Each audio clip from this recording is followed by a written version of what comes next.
ஓம் தத்புருஷாய வித்மஹே மகாதேவாய தீமஹி தன்னோ ருத்ர பிரசோதயாத். 2025ஆம் ஆண்டு மார்ச் மாதம் நடைபெறவுள்ள சனி பெயர்ச்சியால் எந்தெந்த ராசிக்காரர்களுக்கு ஏழரை சனி, அஷ்டம சனி, கண்டக சனி, அர்த்தாஷ்டம சனி நடைபெறப் போகிறது. இதனால் மேசம் முதல் மீனம் வரை 12 ராசிகளுக்கு 2025இல் எப்படி இருக்கும் என்பதனை பற்றி விரிவாக காண்போம். நீண்ட நாட்களாக தனது கும்பராசியில் அமர்ந்திருந்த சனி பகவான் தற்போது கும்பராசியில் இருந்து வெளியேறி குரு பகவானின் ஆதிக்கத்தில் உள்ள மீனராசியில் பிரவேசிக்க உள்ளார். திருக்கணித பஞ்சாங்கத்தின்படி 2025ஆம் ஆண்டு மார்ச் மாதம் 29ஆம் தேதி இரவு 9:44 கும்பராசியில் உள்ள புரட்டாதி நட்சத்திரம் 3ஆம் பாதத்தில் இருந்து மீனராசியில் உள்ள புரட்டாதி நட்சத்திரம் 4ஆம் பாதத்திற்கு பெயர்ச்சியாக உள்ளார். முதலில் நாம் காண இருப்பது ஏழரை சனி. ஏழரை சனியை 2.5 ஆண்டு காலமாக பிரித்து சொல்லலாம். முதல் 2.5 வருடத்தை விரயசனி என்றும், அடுத்து வரக்கூடிய 2.5 வருடத்தை ஜென்மசனி என்றும், இறுதியாக வரக்கூடிய 2.5 வருடத்தை பாதச்சனி என்றும் அழைக்கின்றோம். கடந்த ஆண்டு 2023இல் இருந்து மகர ராசிக்கு பாதசனியும், கும்பராசிக்கு ஜென்மசனியும், மீனராசிக்கு விரயசனியும் நடைபெற்று வருகிறது. இனி வரக்கூடிய சனி பெயர்ச்சியால் மேச ராசிக்காரர்களுக்கு ஏழரை சனி ஆரம்பித்து அடுத்த 2.5 வருடம் விரயசனி நடைபெற உள்ளது. மீன ராசிக்கு விரயசனி முடிந்து ஜென்மசனியும், கும்பராசிக்கு ஜென்மசனி முடிந்து பாதசனியும் நடைபெற உள்ளது. மகர ராசிக்காரர்கள் ஏழரை சனியில் இருந்து முழுமையாக விடுதலை அடைய உள்ளீர்கள். ராசிக்கு 4ஆம் இடத்திற்கு சனி பகவான் வரும் பொழுது நடைபெறுவது அர்த்தாஷ்டம சனியாகும். ராசிக்கு 7இல் சனி பகவான் வரும்போது நடைபெறுவது கண்டக சனியாகும். ராசிக்கு 8இல் சனி பகவான் வரும்போது அஷ்டம சனி நடைபெறும். வரும் சனி பெயர்ச்சியின் போது மகரம், கடகம், விருச்சிக ராசிக்காரர்கள் சனியின் பாதிப்பில் இருந்து விடுபட உள்ளீர்கள். மேச ராசிக்கு விரயச்சனியும், ரிஷப ராசிக்கு லாபச்சனியும், மிதுன ராசிக்கு கர்மச்சனியும், கடக ராசிக்கு பாக்கியச்சனியும் நடைபெறப் போகிறது. சிம்ம ராசிக்கு அஷ்டமச்சனி, கன்னி ராசிக்கு கண்டகச்சனி, துலாம் ராசிக்கு ரோகச்சனி, விருச்சிக ராசிக்கு பஞ்சம சனி, தனுசு ராசிக்கு அர்த்தாஷ்டம சனி, மகர ராசிக்கு சகாய சனி, கும்பராசிக்கு பாதசனி, மீன ராசிக்கு ஜென்மசனி நடைபெற உள்ளது. இனி இந்த பெயர்ச்சியால் உங்கள் ராசிக்கு உண்டாகும் சுபபலன் என்ன என்பதனையும், அசுப பலன் ஏற்படுமாயின் ராசிக்காரர்கள் செய்ய வேண்டிய பரிகாரம் என்ன, வழிபட வேண்டிய தெய்வம் யார் என்பதனை பற்றியும் விரிவாக காண்போம். நடைபெற போகும் இந்த சனி பெயர்ச்சியால் உங்கள் வாழ்வில் வளமும் நலமும் செல்வ செழிப்பும் பெற்று வாழ்வில் உயரிய நிலையை அடைய எல்லாம் வல்ல எம்பெருமானை வேண்டி விரும்பி கேட்டுக்கொள்கிறேன். தனுசு ராசி அன்பர்களே, நீங்கள் செய்யும் நல்லது கெட்டது என அனைத்து கர்மங்களுக்கும் ஏற்ற அனைத்து பலன்களையும் அள்ளித்தருவார் சனி பகவான். சனி பகவான் துலாம் ராசியில் உச்சமடைகிறார். அதாவது பிளஸ்ஸாக இருந்தாலும் மைனஸாக இருந்தாலும் மொத்தமாக கணக்கை தீர்ப்பவர் சனி பகவான். அந்த வகையில் சனி பெயர்ச்சியில் தனுசு ராசிக்காரர்களுக்கு பல்வேறு நல்ல பலன்கள் கிடைக்க பெற்றாலும் பல விஷயங்களில் கவனமாக இருக்க வேண்டியதும் அவசியம். தனுசு ராசியை பொறுத்தவரையில் ஏழரை சனி முடிந்துவிட்டது. ஆனால் அர்த்தாஷ்டம சனி ஆரம்பமாகிறது. இதனால் 4ஆம் வீட்டில் சனி பகவான் வந்து அமர்கிறார். 2ஆம் அதிபதி 3ஆம் அதிபதி 4ஆம் வீட்டுக்கு வந்து அமர்கிறது. ஏழரை சனியில் வந்த பாதிப்புகளின் பாதி இந்த அர்த்தாஷ்டம சனியில் வரும். ஆனால் சனி பகவான் குருவின் வீட்டில்தான் அமர்ந்திருக்கிறார். 7ஆம் பார்வையாக குரு பார்ப்பதால் நிலம், வீடு போன்றவற்றை விற்பதற்கான வாய்ப்புகள் சாதகமாக அமையும். கணவன் மனைவிக்குள் அந்யோன்யம் உண்டாகும். வீட்டில் சங்கடங்கள் தீரும். பணத்தட்டுப்பாடுகள் நீங்கும். லாபம் பெருகும். ராசி லக்கணத்தில் இருந்து 3ஆம் இடத்தில் ராகு பகவான் அமர்வதால் தைரியம் பெருகும். எது வந்தாலும் பார்த்து கொள்ளலாம் என்ற தைரியம் பிறக்கும். திருமண பாக்கியம், குழந்தை செல்வம் உண்டாகும். குடும்பமும் மகிழ்ச்சியும் சந்தோஷமும் குலதெய்வ வழிபாடும் என ஆசீர்வாதம் நிறைந்த ஆண்டாக இருக்கும். பிரிந்திருந்த தம்பதிகள் ஒன்று சேர்வீர்கள். லாபஸ்தானத்தை குரு பார்ப்பதால் லாபங்கள் உண்டாகும். பண வரவு, பதவி உயர்வு, சம்பள உயர்வு கிடைக்கும். அலுவலக வேலைகளில் அழுத்தம் அதிகரிக்கும். சனி பகவான் 4ஆம் வீட்டில் அமர்வதால் வாகனம், மனை போன்ற விஷயங்களில் சிறு நெருடல்கள் ஏற்படும். மாத்ருஸ்தானம், இடம், வாகனம் தொடர்பான பிரச்சனைகள் ஏற்படும். தாயின் உடல்நலில் கவனம் செலுத்த வேண்டும்.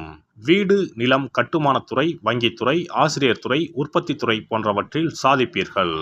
வார்த்தைகளை கொடுக்கும்போது பக்குவமாக யோசித்துதான் பயன்படுத்த வேண்டும். சனி பகவான் உத்திராட்டாதி நட்சத்திரத்தில் பயணிக்கும் போது சகோதரருடனான பேச்சுவார்த்தையில் கவனமாக இருக்க வேண்டும்.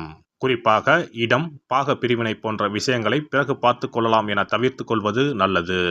கணவன், மனைவி, வியாபார கூட்டாளிகள் சம்பந்தப்பட்ட விஷயங்களில் நெருடல்கள் வராமல் தங்களை புத்திசாலித்தனமாக பார்த்து கொள்ள வேண்டும். பொதுவாக தனுசு ராசிக்காரர்கள் உங்களுடைய விஷயம் என்னிடம் இருக்கக்கூடாது, என்னுடைய விஷயம் உங்களிடம் இருக்கக்கூடாது என பர்ஃபெக்டாக இருப்பார்கள்.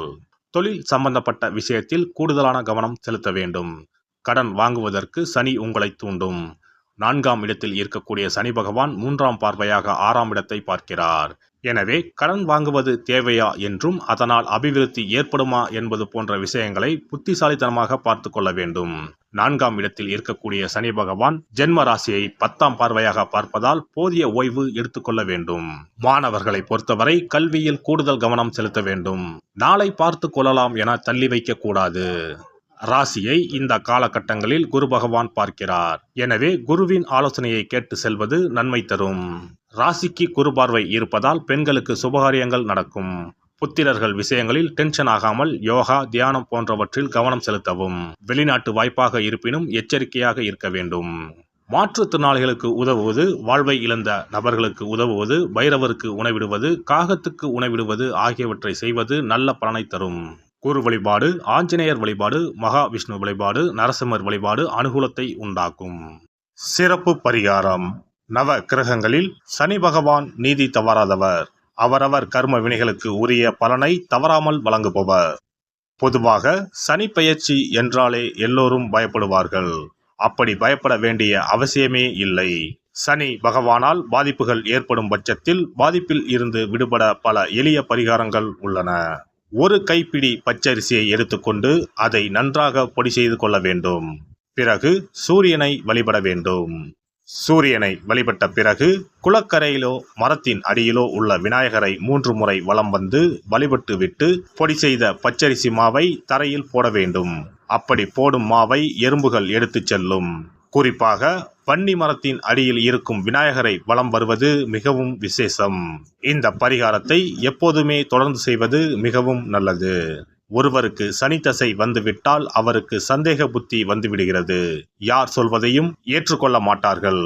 குறிப்பாக அஷ்டமத்து சனி மிகவும் கஷ்டப்படுத்திவிடும். 7.5 சனியின் பாதிப்பை விடவும் அஷ்டமத்து சனி மிக அதிக பாதிப்பை ஏற்படுத்தும். அஷ்டம சனி நடப்பவர்கள் சனியினால் ஏற்படக்கூடிய பாதிப்புகளில் இருந்து விடுபட பின்கூறும் நியதிகளை கடைபிடித்தால் பாதிப்புகளின் தாக்கத்தில் இருந்து விடுபடலாம். சனி தசை நடக்கும்போது எந்த செயல் செய்தாலும் தாமதமாகும். அதற்காக கோபப்படக்கூடாது. பொறுமையாக இருக்க பழகிக்கொள்ள வேண்டும். தினமும் காகத்துக்கு எள் கலந்த சாதம் வைக்கவும். பிரதோஷ பூஜைகளில் பங்கேற்பது நல்லது. சனிக்கிழமை தோறும் சனி பகவானுக்கு இரும்பு அகல் விளக்கில் நல்லெண்ணெயில் தீபம் ஏற்றி வழிபடவும்.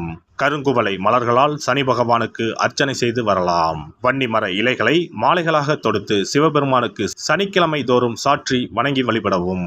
சனிக்கிழமை அன்று அசைவ உணவு கண்டிப்பாக சாப்பிடக்கூடாது. சனிக்கிழமை தோறும் நல்லெண்ணெய் குளியல் செய்தால் கெடுதல் குறையும். விநாயகர் வழிபாடு செய்யலாம். அனுமன் வழிபாடு சனி பகவானின் தொல்லைகளை குறைக்கும். ஞாயிற்றுக்கிழமை மாலை ராகு கால வேளையில் கால பைரவரை வணங்கி வரலாம். தேய்பிறை அஷ்டமி நாளில் கால பைரவரை வணங்கி வருவது நன்மை தரும். ஏழை மாணவர்களின் படிப்பு செலவுக்கு உதவலாம். சனி பிரதோஷ வழிபாடு செய்வது சிறப்பு. அன்னதானத்துக்கு உதவி செய்யலாம். சித்தர்களின் பீடங்கள், ஜீவ சமாதி பீடங்களுக்கு சென்று வணங்கி வழிபடலாம். வன்னி மரத்தை சுற்றி வந்து வணங்க வேண்டும். இதனால் சனி பகவானின் கொடுமையான பாதிப்புகள் விலகிவிடும். பிரதோஷ காலத்தில் சிவபெருமானுக்கு வில்வ இலை கொடுத்து வணங்க வேண்டும். தினமும் ராமநாமம் ஜபித்து வந்தால் சனி பகவானின் தொல்லையிலிருந்து தப்பிக்கலாம்.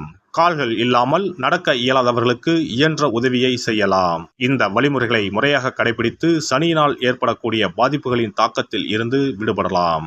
எல்லாம் வல்ல இறையருளால் நீங்களும் உங்கள் அன்பு குடும்பமும் உடல் நலம், நீலாயுள், நிறை செல்வம், உயர் புகழ், மெய்ஞானம் ஓங்கி வாழ்க வளமுடன்.